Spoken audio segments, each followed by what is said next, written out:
Hey everyone! Today I will be reporting on Eric Erickson's psychosocial stages of development. So Erickson proposed that as a human beings, we grow and develop throughout our entire lives. He identified 8 distinct stages that we all go through. In each stage, we face a specific psychosocial crisis or what we call challenges. So, it includes of how we handle and resolve these challenges and how we resolve these challenges and how it shapes our personality, our self-esteem, and how we relate to the world. So first, we have trust versus mistrust. So, nagpo-form ito 1 year, kapag 1 year old yung baby. So the core question is the world safe for me? So what happens here is infants are completely dependent on their caregivers. So if the baby is fed, kept warm, taken care of, they learn to trust people. So kapag hindi naman, so ang outcome naman nito, if their needs are neglected or ignored, they grow up with mistrust and thinking that the world is not safe for them or unpredictable. So second is the autonomy versus shame and doubt. So nag-form naman ito 1 to 3 years old. The core question is, can I do things myself? What happens here is, this is the toddler stage. Kids wants to do like the basic things like walk, feed themselves, and use the toilet.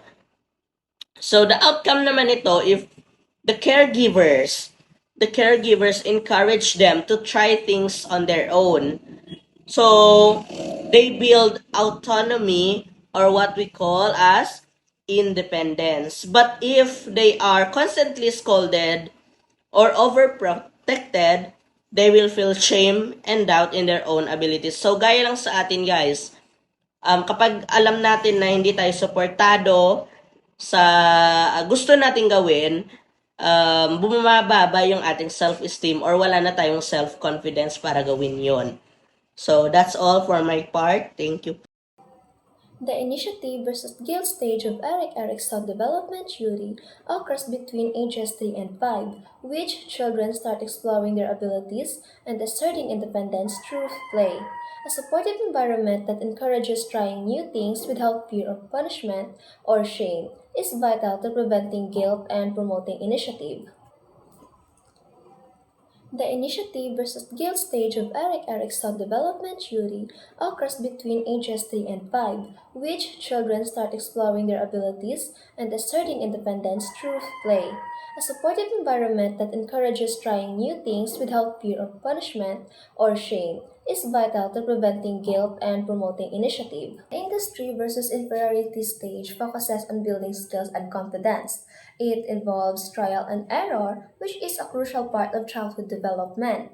During this period, children start realizing they can accomplish tasks such as playing sport, learning an instrument, or excelling in school. How they navigate this stage can influence how they handle challenges and success in their life. Initiative means children begin to initiate activities and plan tasks. Often using their imagination, they learn to take actions and feel a sense of purpose and control. For example, a child around 4 years old volunteered to help set the table and feels proud when praised of his actions. Guilt, on the other hand, if children do not have freedom to try things or their efforts are met with criticism or punishment, they develop a sense of guilt. They may view their mistake as personal failures and become less inclined to take initiative and try new things. For example, a child around 5 years old wants to cook, but an adult says that he's doing it wrong and he feels bad. So let's move on to the fifth stage, which is identity and role confusion. During this period, adolescents start to explore different interests, beliefs, values, friendship, and even career choices. So, through these experiences, they develop their own identity.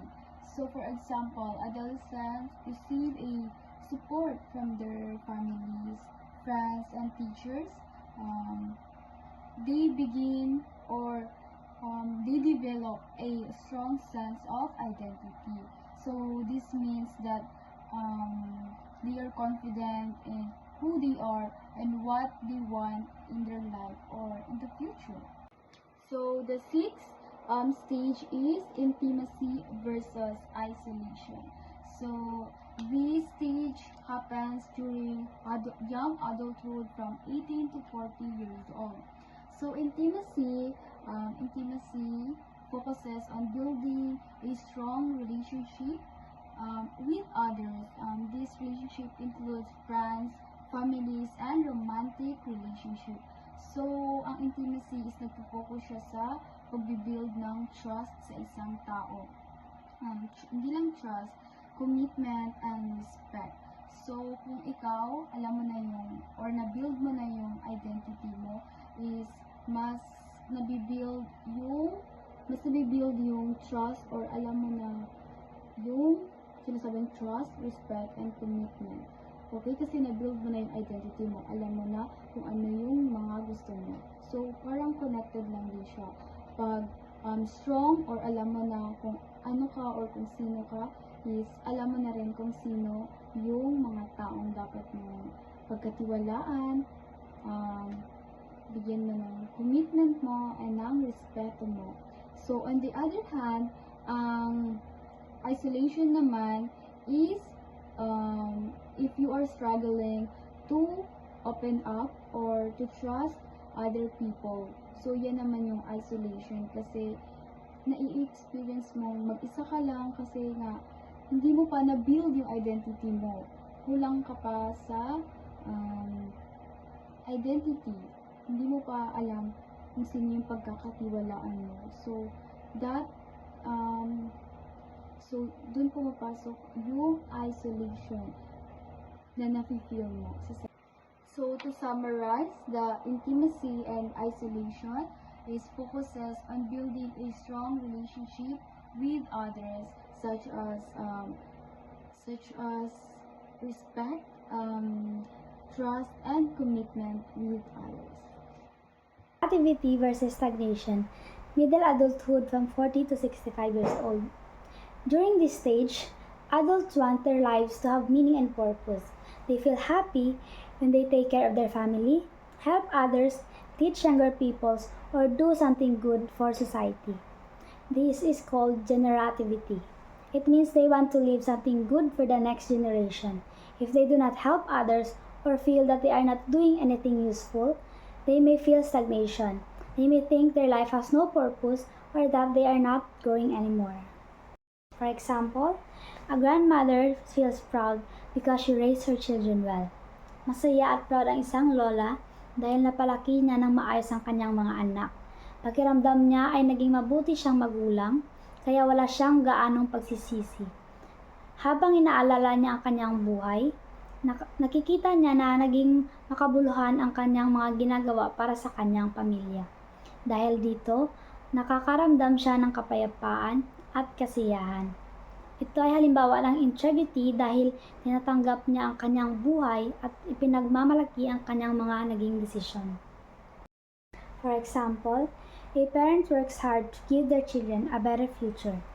Halimbawa, gaya na lamang sa ating mga magulang na nagsisikap upang makapagtrabaho upang mabigyan tayo ng magandang edukasyon at maayos na buhay. Ipinapakita nito ang generativity dahil iniisip nila ang kinabukasan ng susunod sa kanilang henerasyon. Number 8, integrity versus despair. Late adulthood, 65 years old and up. In this stage, older adults think about the life they have lived. If they feel proud of their choices and believe they live a meaningful life, they experience integrity. They feel peaceful, satisfied, and accept both their success and mistakes.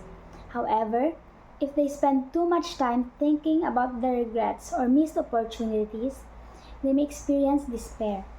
They may feel sad, disappointed, or wish they had made different choices. Last example, an older person who regrets not spending enough time with family may feel sadness. Kung iniisip ng isang matanda na hindi siya makapaglaan ng sapat na oras sa kanyang pamilya noon, maari siyang makaramdam ng lungkot at paghihinayang. Maaring isipin niya na mas pinili niya ang trabaho o ibang bagay kaysa sa oras kasama ang kanyang pamilya. Dahil dito, pakiramdam niya ay may mga pagkakataong hindi na niya mababawi. Ito ay halimbawa ng despair dahil puno siya ng pagsisisi at hindi siya kontento sa ilang naging desisyon niya sa buhay. Another example, a teacher enjoys guiding students to become successful. Tinuturuan at ginagabayan ng mga guro ang kanilang mga estudyante para maabot ang kanilang mga pangarap. Ipinapakita nito na gusto nilang makatulong sa pag-unlad ng ibang tao. Hindi lamang sa pagtuturo ng mga aralin, kundi nagbibigay rin sila ng payo, suporta, at inspirasyon upang maging mabuting tao at maging matagumpay ang kanilang mga estudyante sa hinaharap. So why do these stages matter? According to the presentation, understanding these final stages matters for three main reasons. First, the life perspective. Second, contextualizing behavior. And the third one is identifying growth areas. And lastly, we have identifying growth areas. It helps us see how earlier choices and unresolved conflicts can ripple into older adulthood, highlighting what we need to heal or focus on to achieve true peace later in life. For example, someone who struggled to trust people when they were younger might find themselves isolated, lonely, and full of regret when they get older because they never let anyone get close to them. Why it matters? It acts like a warning system. It shows us that if we don't heal our current emotional struggles or relationship issues today, those same problems will grow bigger and turn into deep regrets when we look back on our lives later on. The second one is contextualizing behavior. It helps us understand the why. Why behind how people act. Instead of just seeing someone's behavior as difficult, we understand the deeper struggles they might be facing at their age. Example, imagine a grandfather who spends hours writing down family history or trying to teach his grandchildren how to cook old family recipes. So instead of just thinking, ayan na naman siya, paulit-ulit na lang, this helps you see that he is trying to pass down his wisdom. It changes your reaction from boredom to patience and appreciation. So what is lifespan's perspective? It reminds us that human development doesn't just stop when you turn 18. We are constantly evolving, growing, and facing new emotional challenges throughout our entire lives. For example, think about a parent in their 40s who decides to go back to school, change careers, or learn a complete new skills. So in conclusion, Erik Erikson's theory explains that people grow through different stages in life, and each stage has a challenge that influences how a person's personality develops. From being a baby to becoming old, we learn things like trusting others, being independent, discovering who we are, building relationships, and helping others. If we overcome these challenges, we become more confident and develop a good personality. But if not, we may feel insecure or confused. So overall, our life experiences help us become the person we are.